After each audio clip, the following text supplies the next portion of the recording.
With VACo here today is Delegate Terry Kilgore, 23 years representing the 1st House District, which includes Lee, Scott, Wise, parts of Wise, and the City of Norton.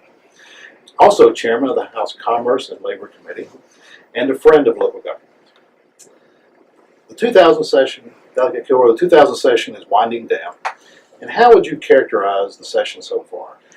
Well, it's, Dean, it's been one of those sessions that's been fast, furious. Anytime you have a short session, everything is just so fast, and you're sitting here trying to get through bills, working late at night, working early in the morning, trying just to get through the agenda. When we first came to session, money was the big issue. Money still is the #1 issue that we're facing as we're winding the session down this week, and hopefully we'll be able to come together this week as the budget conferees are meeting and come together with some good things for the Commonwealth. Successes and challenges in your legislation that you put forward this year? Some successes I've had. One item that I really worked hard on was a pump storage facility which is a generation facility for the Coalfields area, and hopefully working with you, VACo, and others, we'll be able to get some, once that's placed there, we'll be able to work out some revenue sharing agreements among the counties so that we can address some of those problems that our counties are having with enrollment loss in schools and lack of jobs and things of that nature. So hopefully we'll be able to work out that. The other thing is something that we'll work really closely with you, VACo, and the Virginia Municipal League on is the Wireless Infrastructure Act. We were able to come to agreement on these small cells, which are basically small cell structures which are on existing power lines or telephone lines, and those are basically in the suburban urban areas. But the key for us, key for my constituents, key for a lot of VACo counties out there is what we do this next year moving forward with a possible work group to address the bigger towers that will get those cell services out to the more rural areas. Delegate Kilgore, that bill had a lot of things in it. Yes. And we thank you for sitting at the table and helping us work through some of these issues. Right. Even though it didn't get transferred into your bill, but got transferred into the Senate bill, we think it was a better bill that went to the floor for all localities. But we have pledged to you that VACo will be working and trying to find some relief for the wireless communications for Southwest Virginia and Right. South Virginia. And I think it's important because I think that as we go through through this next year, it's important for what we can get as far as the wireless companies investing in the rural areas, getting those towers out to the rural areas, and it's all about economic development, Dean. When these CEOs come to a rural area, and first thing they do is check their phone to see if they've got any bars. So that's important, and hopefully, I know working with y'all can put a great team together, and we'll put a team together and try to come up with a solution to this problem for rural Virginia. Look forward to working with you on that. Yes. Being a friend of local government and understanding the importance of education funding, knowing that we've got the conference report coming up, what do you expect localities to get out of the conference report that will help us? I think some of the more rural schools, I think you're going to see some more money for the rural schools, especially those who have lost enrollment over the past 10 years. We've watched some schools lose more than 15-20% of their student bodies, and when they do that, they lose a lot of money from the state. So we're going to try to address that concern. I expect that a lot of your constitutional officers, a lot of folks like that, should be getting a raise, and hopefully we can, it's my goal is to put that raise closer to what the state employees got, which would be a 3% raise, and hopefully we can do that, and without a lot of cost to the localities, because that's also an issue when you send money back, and if they have to match it at whatever rate they have to match it at, then that can be a problem. So hopefully we can do it with no strings attached, and we've been very we've been very careful not to put a lot more on the counties. That's a big issue. I know I've talked to you a lot about that, Dean.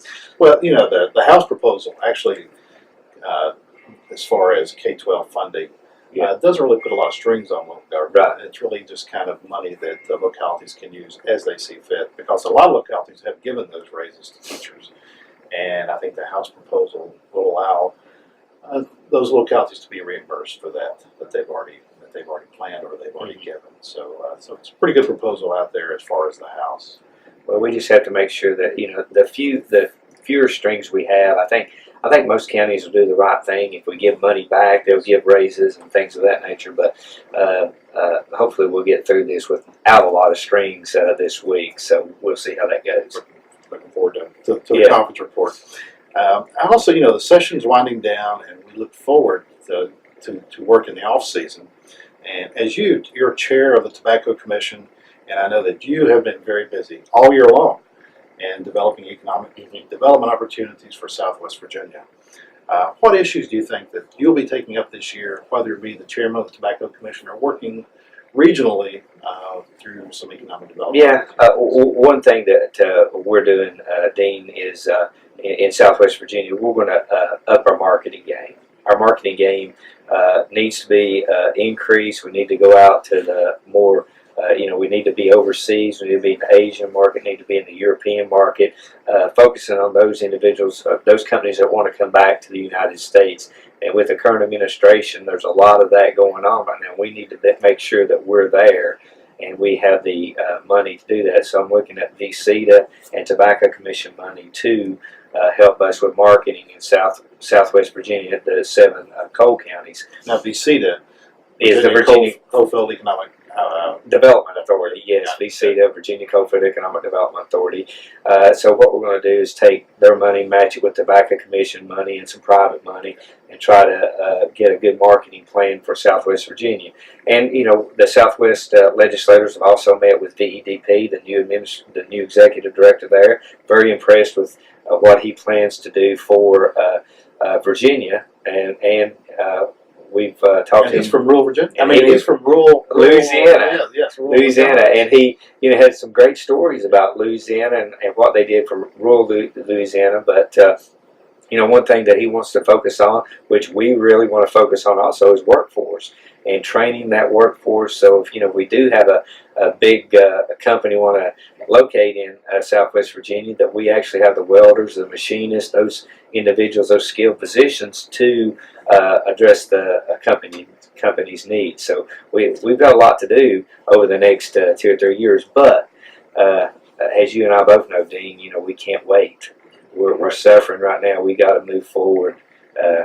We got to move fast.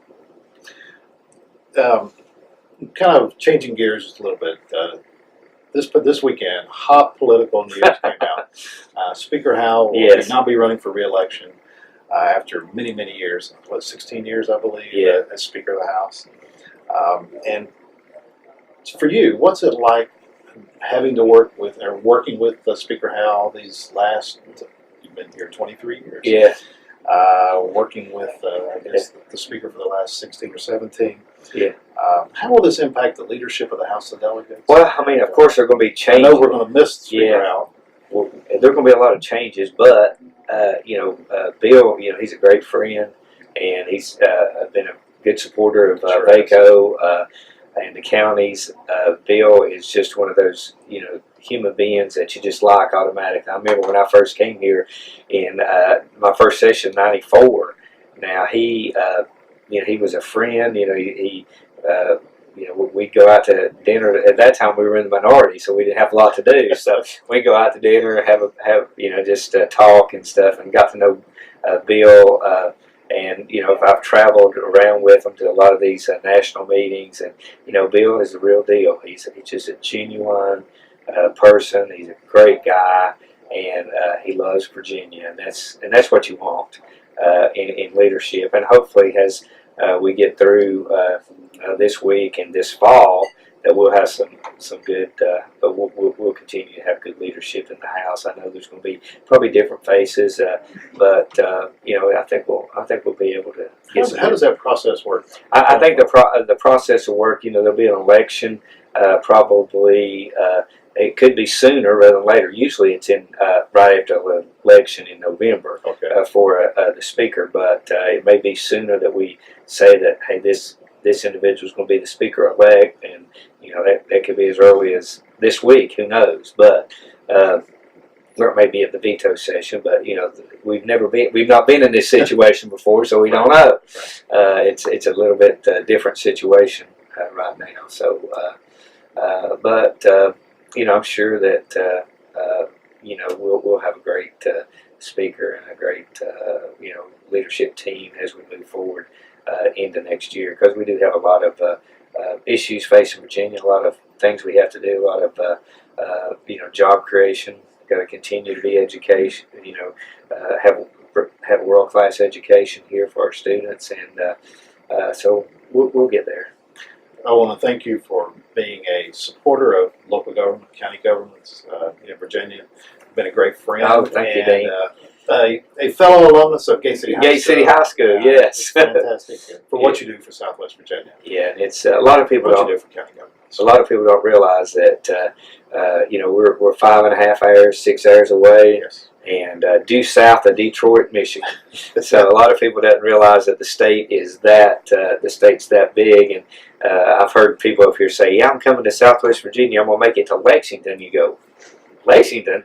Oh my gosh, that's 4 hours away from me. But Dean, you know where Southwest Virginia is. We appreciate VACo and your leadership and the fact that you all do make that trip down quite a bit to meet with our counties and talk to them about their concerns, because you know, it's very important for our counties to see their leadership down in Southwest Virginia. So I appreciate that.